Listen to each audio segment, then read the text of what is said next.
Hello students, let us continue with your chapter, that is how to prepare cost sheet.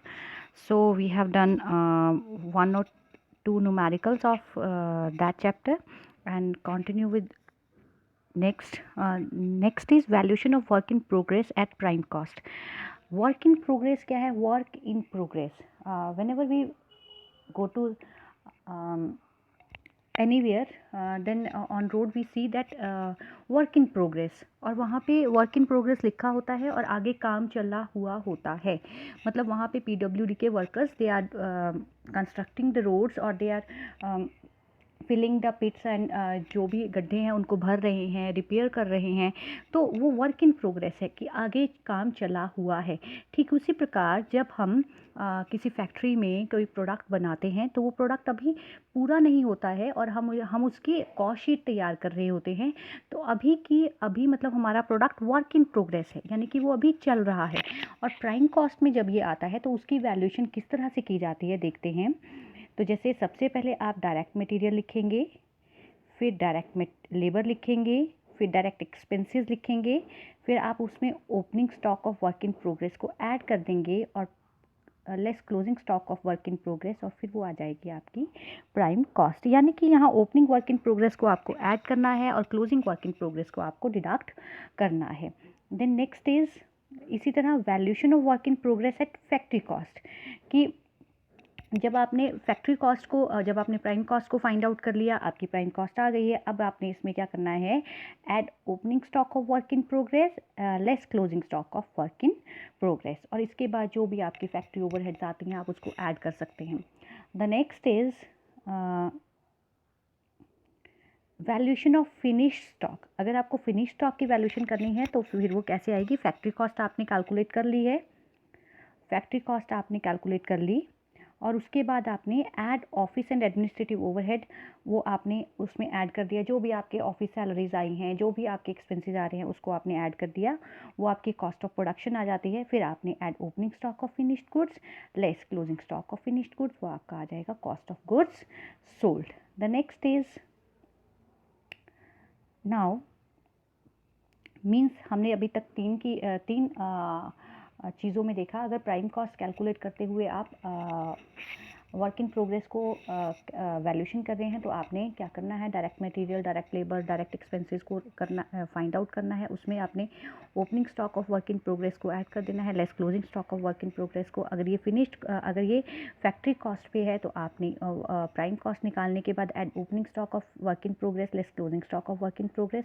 अगर ये finish stock का आपको opening और closing stock दे रखा है तो तब भी आपने क्या करना है, फैक्ट्री कॉस्ट में आपने ऑफिस एंड एडमिनिस्ट्रेटिव ओवरहेड को ऐड कर देना है और उसके बाद आपने opening stock of finished goods को ऐड करना है और less closing stock of finished goods को माइनस करना है. तो let us start with your question and that is question number I think it's question number just a minute, it's a question number 6th I think so.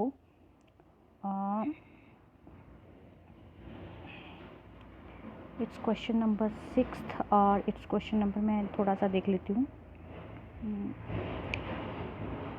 Yes, net profit 44,500. Yes, it's question number 6th.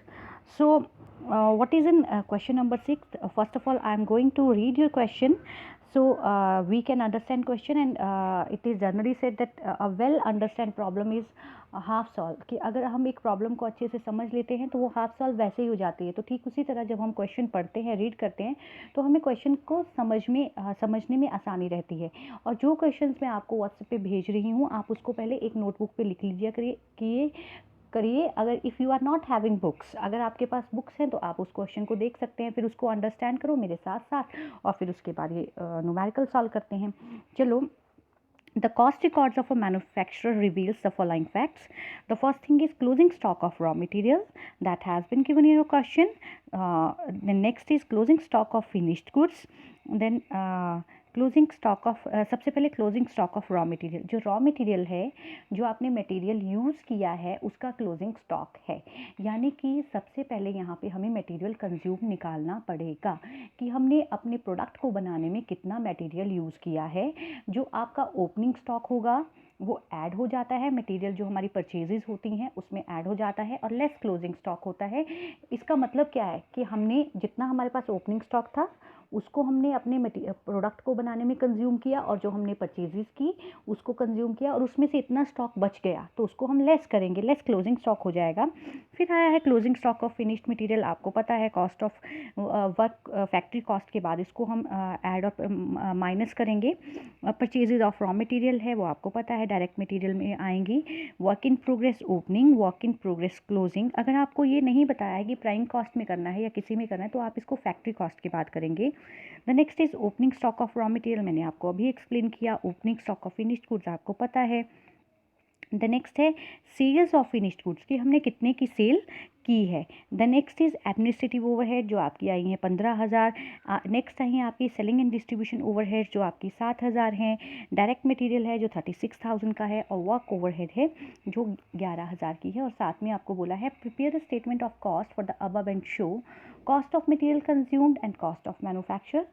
सबसे पहले आपको cost of material consume बताना है, वैसे ही opening stock of raw material, add purchases less closing stock of raw material.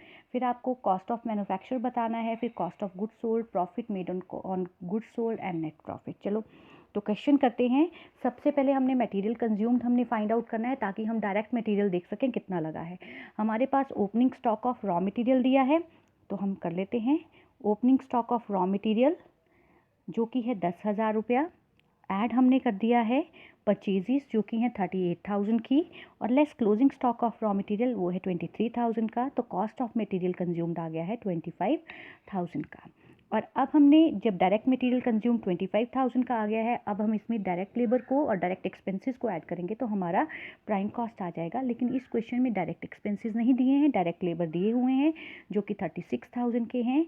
तो आपकी total prime cost आ गई है 61,000 जहाँ पे आपने मटेरियल कंज्यूम्ड और डायरेक्ट लेबर को ऐड किया है, that is 61,000। The next is आपके पास